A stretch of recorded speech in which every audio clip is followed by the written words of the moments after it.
You're listening to Awaken with Angus Ford Robertson. Exploring humanity's greatest mystery, awakening through awareness. Hello, greetings and welcome. Angus here, and happily so. Gosh, it's been quite a break, huh? Those of you that have been pestering me since the end of season 1, thank you. Thank you. I appreciate the pestering, and it was a good nudge. I thought it was only going to be a few weeks break, of course, from season 1 to season 2, but no, and lots of reasons why we needed more weeks, so and more on that later. But anyway, we're here, episode 1, season 2. Let's begin. So season 1 was a deep dive, a deep exploration on stress, anxiety, and panic attacks. And most importantly, I hope you'll agree, it was really an exploration of how do we move beyond it. Not just how does anxiety arise, but how do we move beyond it? How do we make a full recovery? So where are we headed over these next few weeks? Well, I'm absolutely thrilled to say that season 2 is going to be a series of interviews with a very special human being. Who is this person? Well, let me tease you a little bit. This person was an early investigator of human consciousness from the 60s. He was researching and studying and carrying out all sorts of investigations on the effects of meditation. He's written 10 plus, maybe 12 books on consciousness and the evolution of consciousness or human experience of consciousness. He originally studied physics at Cambridge University and was tutored by the one and only Stephen Hawking. And I could go on and on and on. I mean, there's a lot about this fellow. And he also happens to be a bloody good egg as well. I'm talking, of course, about Peter Russell. Some of you know him. We've been lucky enough to have him at Battersea Yoga Studio in the past. He's given talks and lectures and we've co-hosted retreats with him. So I'm absolutely thrilled that over the next few weeks, you'll be hearing interviews with Peter Russell. Oh, and before I forget, let me add that Pete's latest book, Letting Go of Nothing, is out and riding high on the charts. And that may be something to do with the fact that Eckhart Tolle, no less, is promoting it. Bless him. Well, good work, both of you, I say, Eckhart and Pete. So Eckhart is promoting Pete's latest book. He's written the foreword for it and is promoting it very heavily on the Eckhart Tolle site. So get that. Get you, Pete. Not jealous at all. Anyway, enough of this. Buy the book. It's bloomin' brilliant like all the other ones. And let's get down to business. So I'm not sure that I really need to do much of an intro to this conversation that we got into, other than to say, as every conversation I've had with Pete, it's fascinating, it's illuminating. He makes difficult things sound simple. Where we head, of course, is, a few little light questions like, what is the ego? What is consciousness? What the heck do we actually know about anything ever? I then take him down a little rabbit hole of where do thoughts come from, and then he also tells us a bit about his book, Letting Go of Nothing. It's just lovely. He's lovely. I hope you enjoy the conversation. Let's have a listen.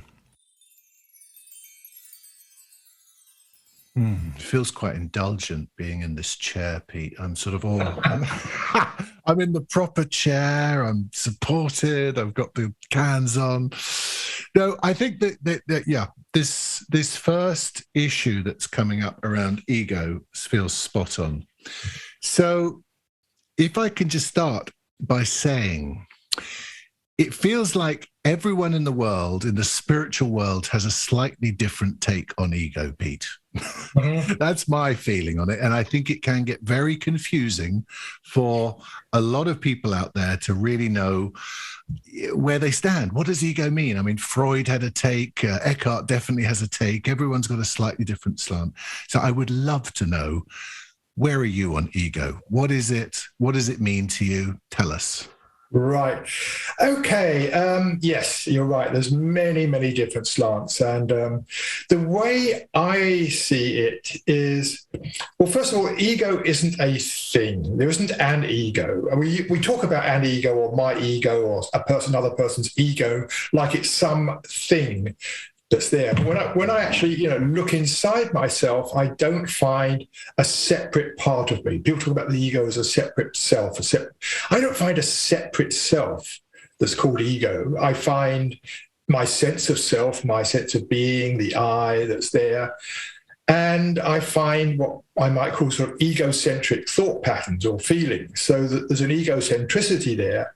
But the ego itself doesn't exist as a thing or an inner entity that's there, that's running me, but it's thought patterns. That's the way I see it. And the basic mindset behind, I think, the ego is, what do I need to keep myself safe and secure? Basically, I think it comes back to our biology. It's like that fundamentally we want to survive, and it's an ego mode of thinking that comes from that. It's basic survival, whether it's biological survival, social, psychological survival. It's all about how can we preserve ourselves in some way or other. So it's a mode of thinking, it's a mindset, it's a mode of thinking. And why I like that myself is it means we don't get rid of ego like it's something we get rid of, which is how it's often seen. The ego is an enemy that we need to battle and get rid of. It's actually fundamentally, it's trying to help us. It's trying to help us get by in life. But 90% of the time, it's inappropriate, not needed, and it's almost like get behind me, ego. I sometimes say, when I notice it, thanks, but right now you're not really helping either of us. So it's something we can step out of, and so we can step out of it every time we notice it arising, rather than years and years of meditation. You will eventually defeat the ego. It's like, no, any moment of our life, any moment of the day when we notice ourselves caught in that mode of thinking, we can just say, okay, thank you, but let's just come back to me here. Yeah, that's how I see it. I get it totally. I've got a question for you on this. So it's actually just come up as you were saying all that, because I get the piece about survival, and I'm totally in agreement. You and I have touched on this over the years. The survival piece, yes, we identify with the thoughts. That is the ego. We grip onto this thing. Now, there's one situation where it seems like it's maybe at odds with that model, which is where we're attached to being angry with someone, or we're self-righteous, or being a bit of a dick or pompous, and it's like, well, hold on, I thought it was there for survival. Why is that happening?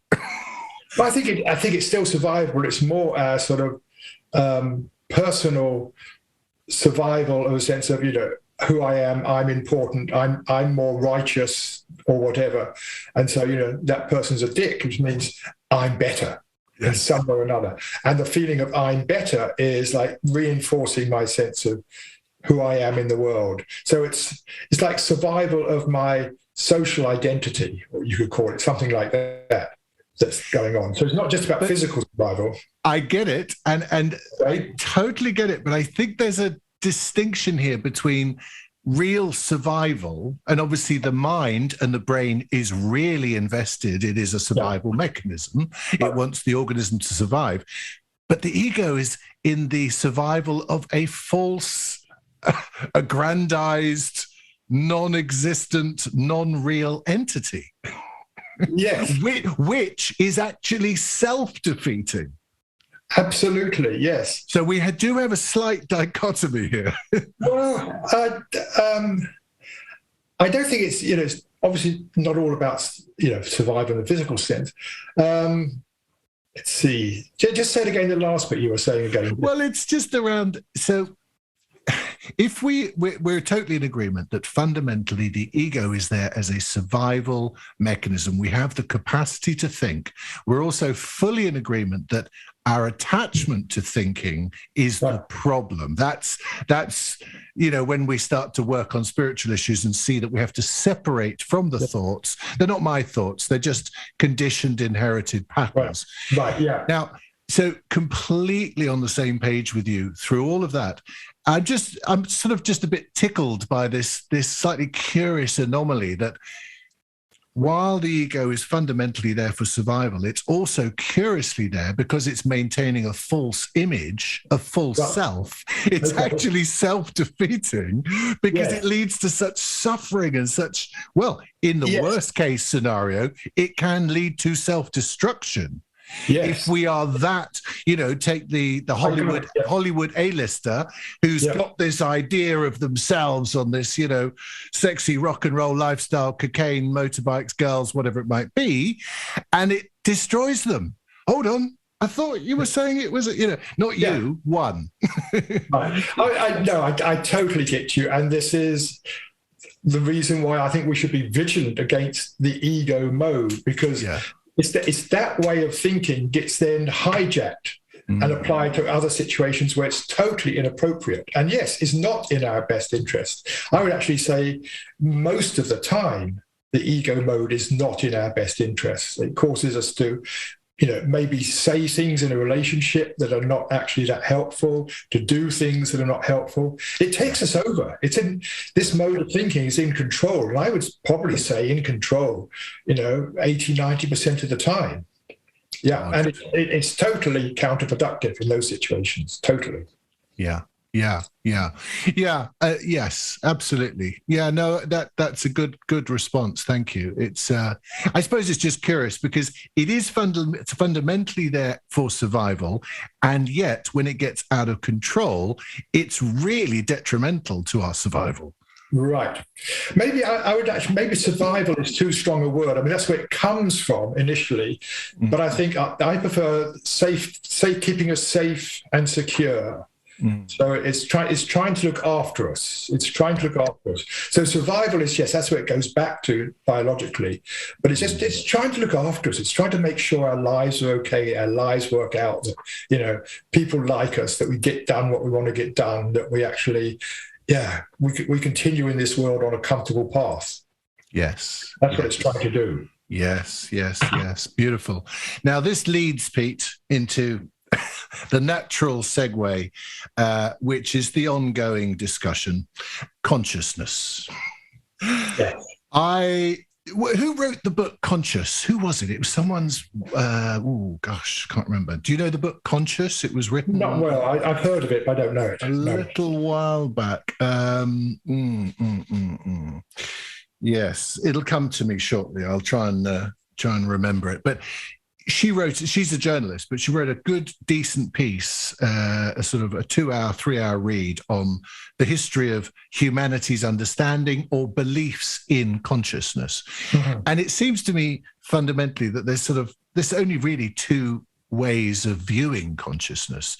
Either that, and of course I want to hear what your thoughts are on this, either that it arises somehow mysteriously with the origination of organic material, the embryo grows and mysteriously there is consciousness there. So that's model A.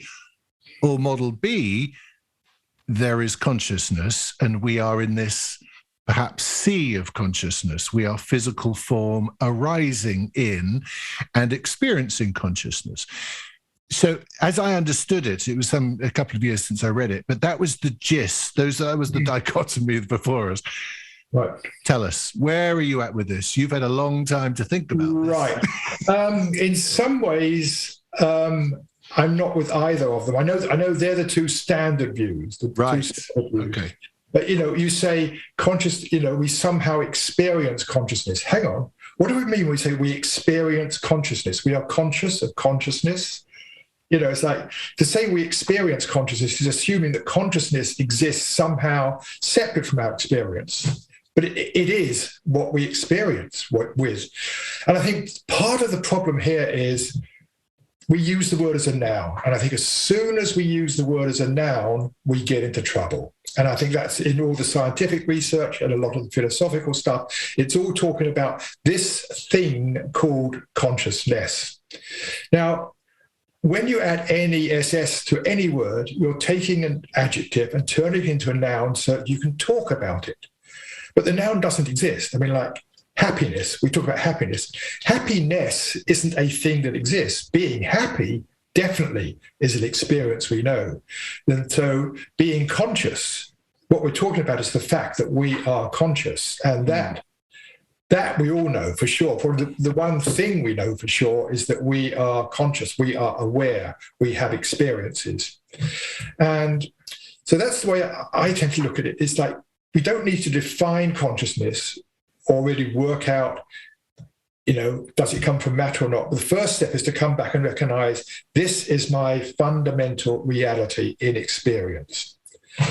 In terms, that's how I see it. In terms of why does this inner reality of experience exist in the universe? I think that's more the question. Why is there this inner reality of being aware?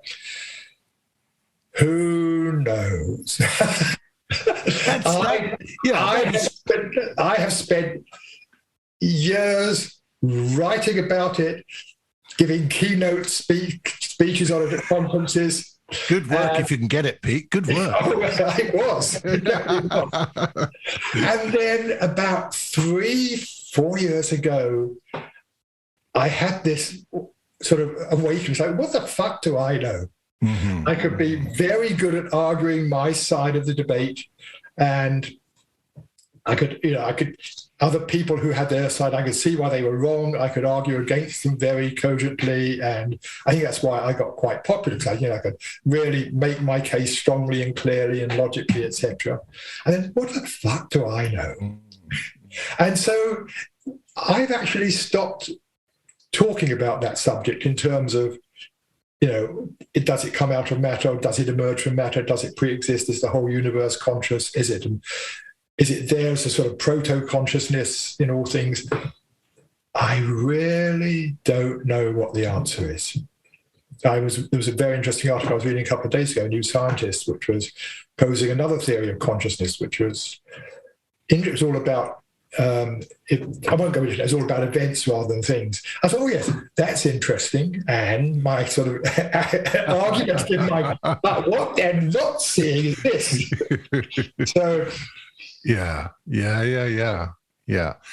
Yes, you remind me of recording, beautiful, slightly charming recording of Osho from years ago, where, oh boy, did he make the point about the word why. There is no, he said, no human has ever answered the why. There is no, we think we answer why, brainy boffin scientists, we know why photosynthesis happens and we know why the stars. He says, no, we don't. We don't friggin' know why any of it. We are answering sometimes what is happening, and our best model of how it's happening. Right. We have never, ever, ever answered why.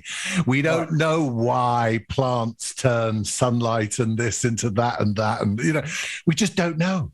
We assume there is a why. We go looking for it. It may be just this is the universe unfolding. This is it unfolding, and all this stuff. Why it unfolds? I don't think. I think it's one of these questions we shouldn't even ask, because the basic assumption behind it that there's some purpose we are trying to discover. I like to. I'd be curious to know what you think of this, or whether this model works in any way, shape, or form.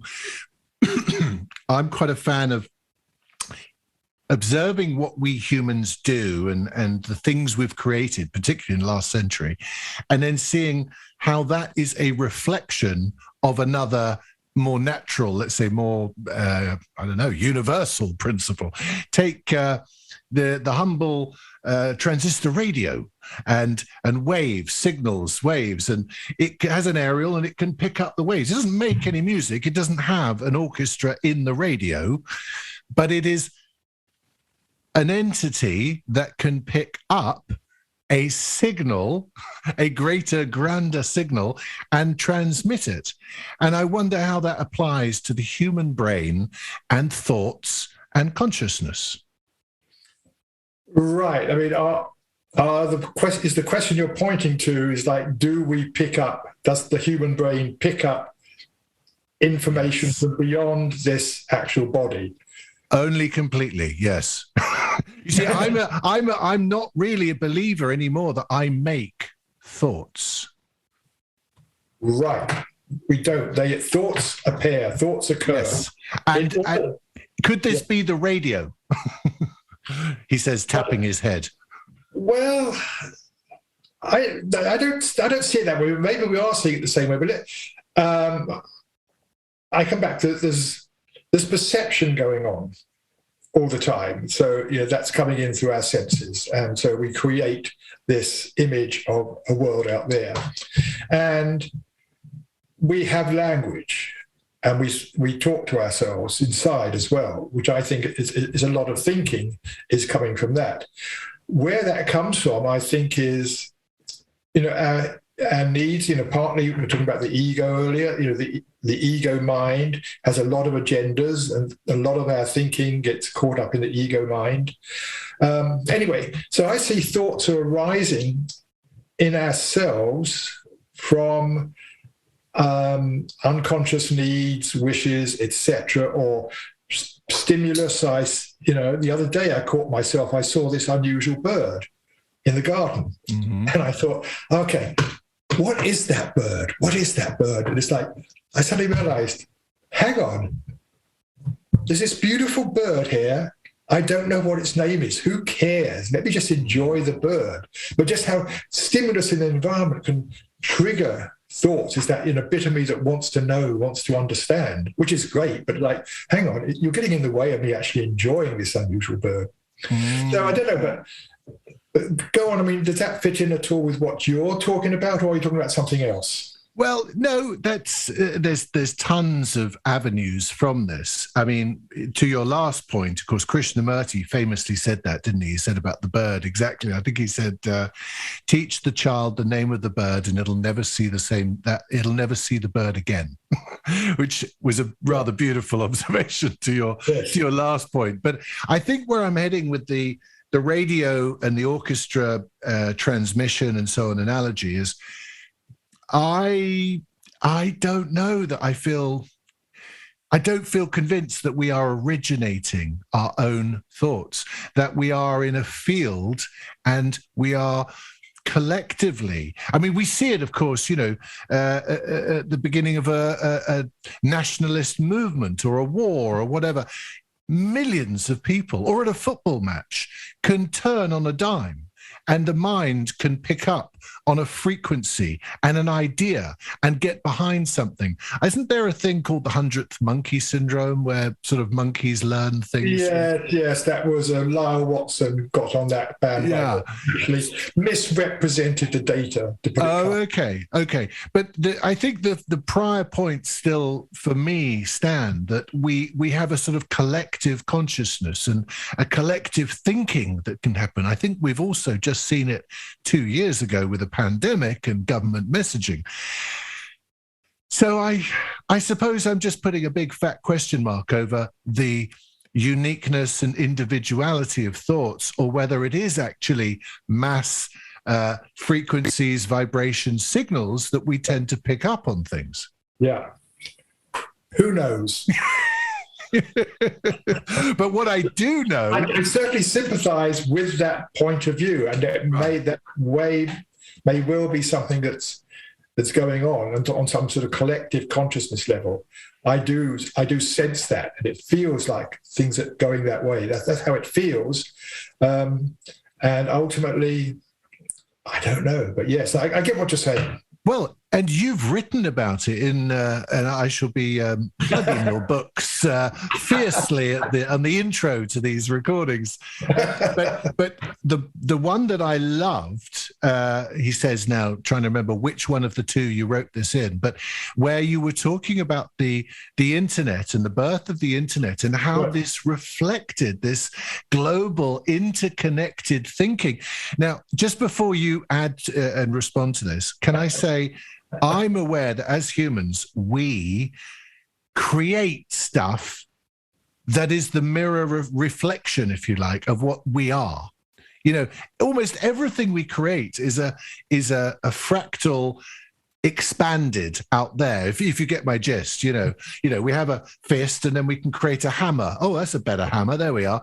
Everything's a magnification. And it seemed to me when you were making this point beautifully in the book that there is some interconnected bigger brain. Was it in Global Brain or was it in... It was the Global Brain. Actually, in England, it was published as The Awakening Earth was the English title. It was the Global Brain in America. Yeah, it was there. That's what and that's what I was suggesting, hypothesizing. And that was 40 years ago, remember?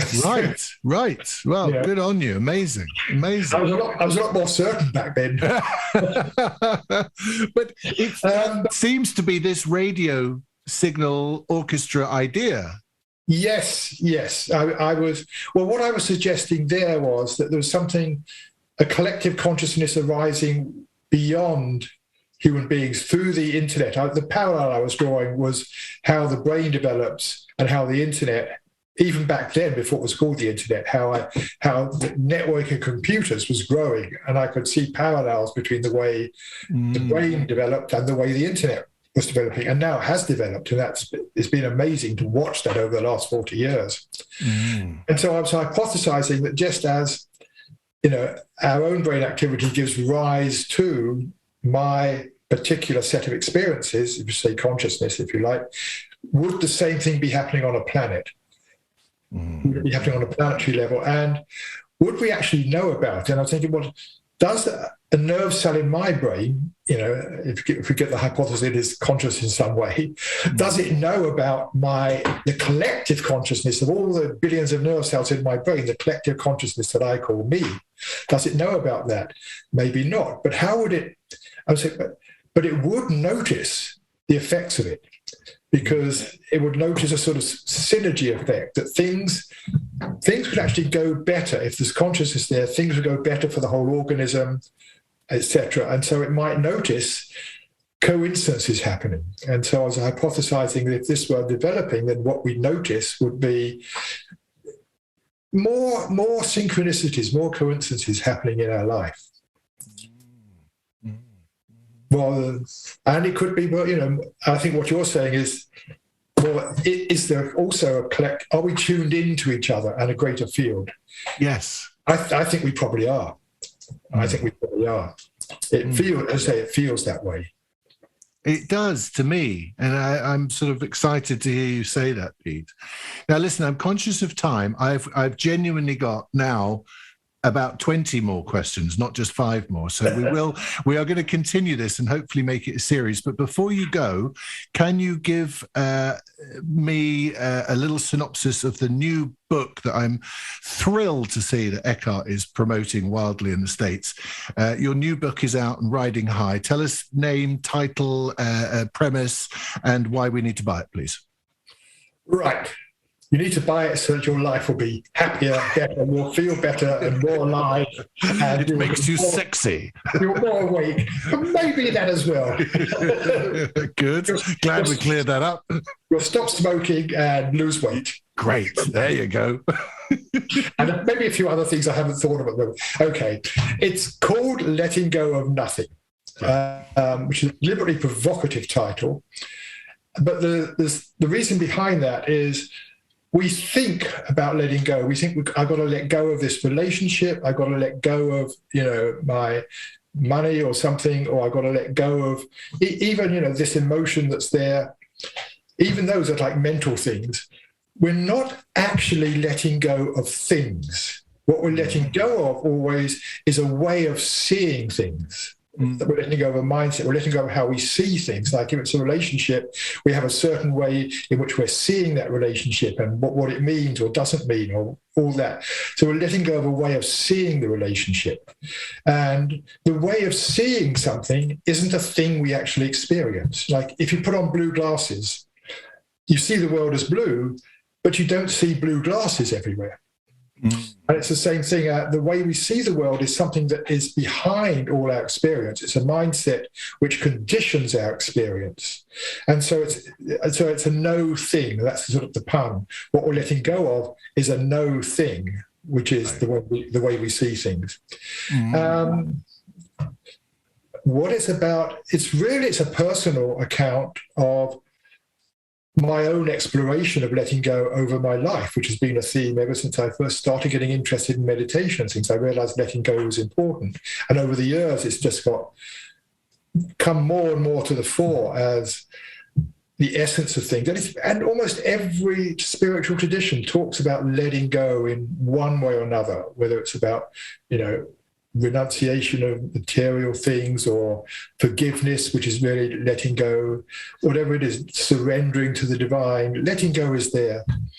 And what I've come up with over my own journey is a sort of reframing of letting go. It isn't something we do. I think that's one of the mistakes we make. We think, I have to do the letting go. It's something and people say, I tried to let go, but I couldn't do it. I've reframed it for myself and just found this really helpful is, first of all, it's about letting be, as many people, including the Beatles, have said, let it be. And many other teachers have said, let it be, let it be. But then I realized before I could let anything be, I had to actually let it in, to actually let in my resistance, my frustration, or whatever it is, or if it's anger, to let that in, or if it's my attitude in a relationship or to money, whatever it is, to allow in the holding on, allow in the experience of holding on, how it feels in the body, what are all the thoughts behind it, and then I have something to let be. But otherwise, letting be is just like, I'm not going to let it be means, I'm not going to think about it. I need to let go of that relationship. Just let it be. It isn't just letting it be. It's first of all getting in touch with what's going on in you around it and bringing that to the surface. And then by letting it be, you're not resisting it anymore. And what I found myself is it's the resistance to things that gets in the way. And when you can drop the resistance, then the letting go becomes a lot easier. So that concludes episode 1, the first interview with Pete Russell. Please forgive my somewhat abrupt edit at the end there. But as you'll hear next week in episode 2, the conversation takes a surprising and rather fascinating turn. And I didn't want to run over too long on this episode. So I hope you'll join us next week. I hope you've enjoyed this week. Till then, wishing you well. You've been listening to Awaken with Angus Ford Robertson. To join my Awaken program, please visit angusfordrobertson.com.